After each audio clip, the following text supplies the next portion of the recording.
बिस्मिल्लाहिर्रहमानिर्रहीम। दोस्तों, हदीस की सभी किताबों में ये दिलों को छू जाने वाला वाक़या जरूर मिलता है कि एक मशहूर सहाबी जिनका नाम हजरत तमीमुद्दारी रज़ियल्लाहु अन्हु था, वो समुद्र में दज्जाल से जाकर मिले थे और दज्जाल ने उनसे 3 निशानियां पूछे थी कि जो आज हर तरह से पूरी हो चुकी है। हर हदीस में आता है कि मशहूर सहाबी हजरत तमीमुद्दारी रज़ियल्लाहु अन्हु अपने इलाके से 30 आदमियों के साथ एक नाव पर सवार होकर मदीना शरीफ की तरफ निकले ताकि हुजूर सल्लल्लाहु अलैहि वसल्लम के हाथों पर इस्लाम कबूल कर सके। वो सहाबी खुद फरमाते हैं कि हम सभी 30 आदमी धीरे धीरे अपनी नाव से मदीना की तरफ बढ़ रहे थे, लेकिन एक रात अचानक समुद्र में तूफान आ गया और हमारी मौजों के हवाले हो गई। वह समुद्री तूफान इतना ज्यादा खतरनाक था कि हवा जिधर की भी चलती हमारी नाव उधर को ही चलने लगती। हमें अपनी मौत सामने नजर आ रही थी। समुद्र की हर थपेड़ जब भी हमारे नाव से आकर टकराती तो हमें ये खौफ रहता कि हमारी नाव उलटकर तबाह होगी और तब जीने की कोई उम्मीद नहीं बची थी। 1 महीने तक हमारी नाव इसी तरह समुद्र में इधर उधर भटकती रही। मल्लाह ने भी मायूस होकर चलाना छोड़ दिया था। 1 महीना इसी तरह गुजर गया। अचानक एक सुबह हमें समुद्र में ही बहुत दूर कुछ पेड़ नजर आए। ऐसा लग रहा था जैसे वह पेड़ समुद्र के बीच में लगे हैं। उन्हें देखकर हमारे अंदर जिंदगी की एक उम्मीद जाग गई, क्योंकि समुद्र के बीच पेड़ों का मतलब साफ था कि वहां पर आइलैंड मतलब टापू है कि जिस पर पनाह लेकर हम अपनी जिंदगी बचा सकते हैं। इसलिए हमने अपनी नाव उसी टापू के तरफ बढ़ाना शुरू कर दिया। कई घंटों की मेहनत के बाद हमारी नाव उस टापू से जा लगी। समुद्र के बीच एक बहुत घना जंगल था। हर तरफ बड़े बड़े पेड़ लगे थे। शाम होने को करीब थी, सूरज डूबने ही वाला था कि हम उससे पहले उस समुद्री टापू के पास पहुंच गए। वो सहाबी फरमाते हैं कि अभी हम सभी लोग नाव से उतर ही रहे थे कि अचानक जंगल के तरफ से हमें बड़ी अजीब अजीब आवाजें सुनाई देने लगी और फिर थोड़ी ही देर में हमारे सामने एक बड़ा ही अजीब सा जानवर आकर खड़ा हो गया। उसके जिस्म पर इतने ज्यादा बाल थे कि समझ ही नहीं आ रहा था कि उसका चेहरा किधर है और उसकी पीठ किधर है। उस जानवर को देखते ही हम लोगों ने उस पर लानत भेजी। हम सभी सहम कर एक दूसरे के पास खड़े हो गए, क्योंकि पहले ही हम समुद्री मौजों का शिकार बन चुके थे और अब इस जंगल में हमारे सामने एक नई मुसीबत आ खड़ी थी। वो अजीब सा डरावना जानवर अचानक हम इंसानों के जुबान बोलते हुए कहने लगा कि तुम कौन हो और कहां से आए हो। तो उस जानवर को इंसानी जुबान में बात करता देख हमारा डर और ज्यादा बढ़ गया, लेकिन हमने हिम्मत करके उसे जवाब दिया कि हम अपने इलाके से मदीना की तरफ जा रहे थे, लेकिन समुद्र में हमारी कश्ती भटक गई और हम 1 महीने तक इधर उधर भटकते रहे। आखिर हमें दूर से यह टापू नजर आया तो हम अपनी जान बचाने के लिए यहाँ पर आए हैं। वो सहाबी हजरत तमीमुद्दारी रज़ियल्लाहु अन्हु फरमाते हैं कि मैंने हिम्मत करके उस जानवर से पूछा कि आखिर तू कौन है और इस वक्त हम किस जगह पर है। तो उस जानवर ने जवाब दिया कि मैं जासूस हूँ। तो हजरत तमीमुद्दारी रज़ियल्लाहु अन्हु फरमाते हैं कि मैंने पूछा आखिर तू किसका जासूस है। तो उसने कहा कि मैं जिसका जासूस हूँ वो तुम लोगों से बहुत ज्यादा मिलने का शौक रखता है, इसलिए तुम मुझसे डरो ना, बल्कि मेरे साथ चलो, तुम्हें कोई नुकसान नहीं होगा। हजरत तमीमुद्दारी रज़ियल्लाहु अन्हु फरमाते हैं कि हम सभी 30 लोग उसके पीछे चल दिए। वो जानवर हमें घने जंगलों के बीच अजीब रास्ते से अंदर की तरफ लिए जा रहा था।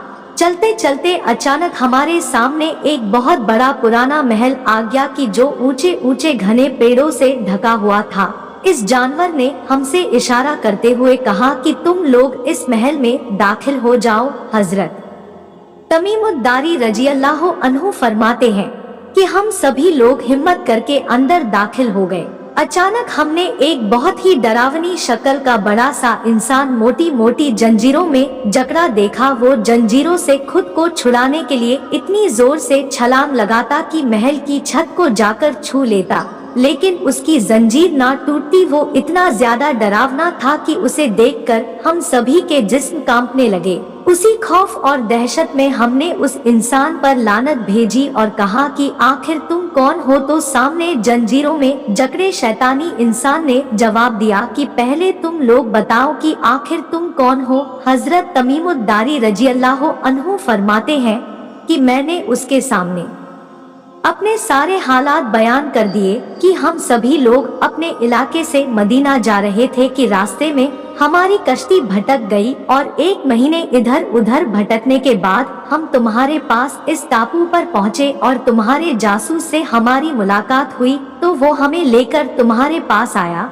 उस जंजीरों में जकड़े इंसान ने कहा कि मैं तुमसे 3 सवाल करूंगा, पहले तुम मुझे मेरा 3 सवालों का जवाब दो, फिर मैं तुम्हें अपने बारे में बताऊंगा।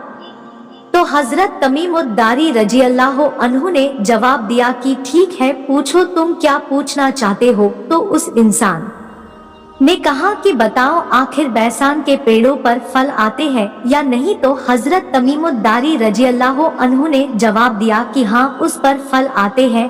तो उसने कहा कि बहुत जल्द ही उस पर फल आना बंद हो जाएंगे। उसके बाद उसने दूसरा सवाल किया कि आखिर बताओ मशहूर नदी बुहैरा तबरिया में पानी बचा है या नहीं। तो सहाबी फरमाते हैं कि मैंने जवाब दिया हाँ, उसमें पानी मौजूद है। तो उसने कहा कि बहुत जल्द ही वह पानी सूख जाएगा। और फिर आखिर में उसने तीसरा सवाल करते हुए कहा कि मुझे बताओ कि क्या आखिरी नबी इस दुनिया में आ चुके हैं। तो हजरत तमीमुद्दारी रज़ियल्लाहु अन्हु फरमाते हैं कि मैंने कहा कि हाँ, वो तशरीफ ला चुके हैं और हम उन्हीं से मिलने मदीना जा रहे हैं। वो सहाबी हजरत तमीमुद्दारी रज़ियल्लाहु अन्हु फरमाते हैं कि जैसे ही मैंने उसे ये बात बताई कि आखिरी नबी आ चुके हैं तो वो इतना ज्यादा खुश हुआ कि उछलकर छत को जा लगा और फिर उसने बहुत डरावनी तरह हंसते हुए कहा कि अब बहुत जल्द ही मैं बाहर निकलने वाला हूँ। और फिर उस डरावने इंसान ने अपने बारे में बताया कि मैं दज्जाल हूँ, बहुत जल्द ही मुझे आजाद किया जाएगा और सारी दुनिया पर मेरा राज होगा। वो सहाबी हजरत तमीमुद्दारी रज़ियल्लाहु अन्हु फरमाते हैं कि उसके बाद हम अपने नाव पर सवार हुए और कई महीनों के सफर के बाद हम मदीना पहुँचे। रात का वक्त था, इसलिए हम सभी 30 लोग मस्जिद में जाकर बैठ गए। सुबह फज्र से पहले जब हुजूर सल्लल्लाहु अलैहि वसल्लम मस्जिद में तशरीफ लाए तो हमने आप सल्लल्लाहु अलैहि वसल्लम को अपने ऊपर बीती पूरी दास्तां सुनाई कि कैसे हमारी कश्ती भटकी और हम दज्जाल से जाकर मिले। तो हुजूर सल्लल्लाहु अलैहि वसल्लम ने हम सभी को बहुत अच्छी तरह एक तरफ बिठाया और फिर फज्र की नमाज पढ़ाने के बाद मुस्कुराते हुए मिंबर पर आकर बैठ गए। सहाबे इकराम को हुक्म दिया कि अपनी अपनी जगह पर बैठे रहो और फिर हुजूर सल्लल्लाहु अलैहि वसल्लम ने सभी सहाबे इकराम से फरमाया कि देखो, मैं तुमसे कहा करता था कि दज्जाल इसी दुनिया में मौजूद है। ये देखो, तमीमुद्दारी तुम्हारे पास यमन से आए हैं और उनकी मुलाकात समुद्र में दज्जाल से हुई है।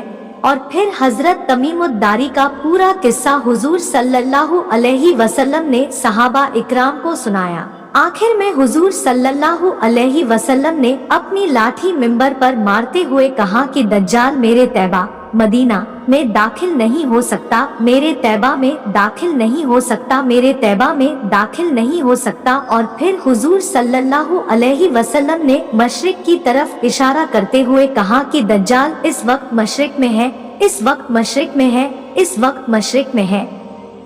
दोस्तों, दज्जाल के बारे में हुजूर सल्लल्लाहु अलैहि वसल्लम ने सबसे ज्यादा अपने साहब इकराम को बताया और उसकी एक चीज बयां फरमा दी कि आखिर उसकी आंखें कैसी होंगी, उसका चेहरा कैसा होगा, वो लोगों को कैसे गुमराह करेगा और जमीन पर कितने दिनों तक रहेगा और कौन से लोग उसके फितने से बच पाएंगे और कौन कौन उसके फितने का शिकार हो जाएंगे। हुजूर सल्लल्लाहु अलैहि वसल्लम ने फरमाया कि दज्जाल एक जवान आदमी होगा, वो एक आंख से काना होगा और दूसरी आंख पे उसके कुछ खराबी होगी, उसकी दोनों आँखों के बीच काफिर लिखा होगा और कोई पढ़ना जानता हो या ना जानता हो वो भी उसे पढ़ लेगा।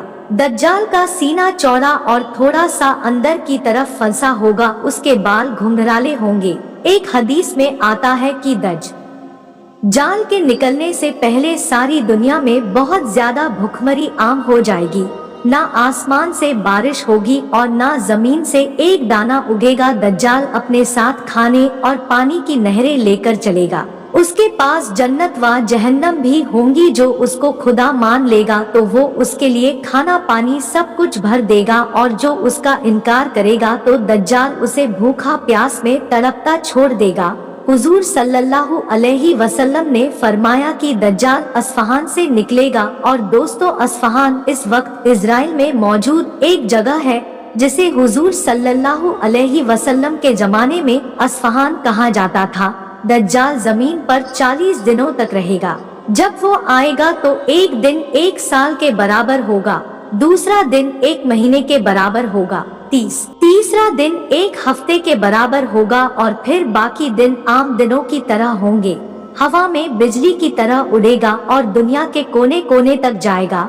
हुजूर सल्लल्लाहु अलैहि वसल्लम ने फरमाया कि जिस वक्त दज्जाल आए तो तुम उसके पास ना जाना, बल्कि उसका नाम सुनकर पहाड़ों और जंगलों की तरफ भाग जाना, वरना तुम अपने ईमान का सौदा कर बैठोगे।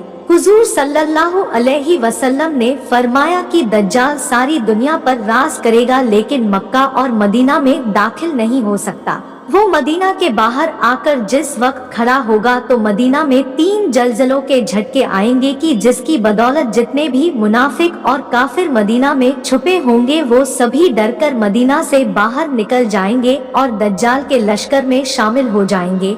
हदीस में आता है कि दज्जाल के साथ रोटी और खाने के पहाड़ होंगे और जन्नत व जहन्नम भी अपने साथ लेकर चलेगा। लेकिन हकीकत में जिसे वो जन्नत कह रहा होगा वो अंदर से जहन्नम होगी, और जिसे वो जहन्नम कह रहा होगा वो अंदर से जन्नत होगी। अब जो भी नेक बंदा दज्जाल का इनकार करेगा तो उसे वो उठाकर अपनी जहन्नम में डाल देगा।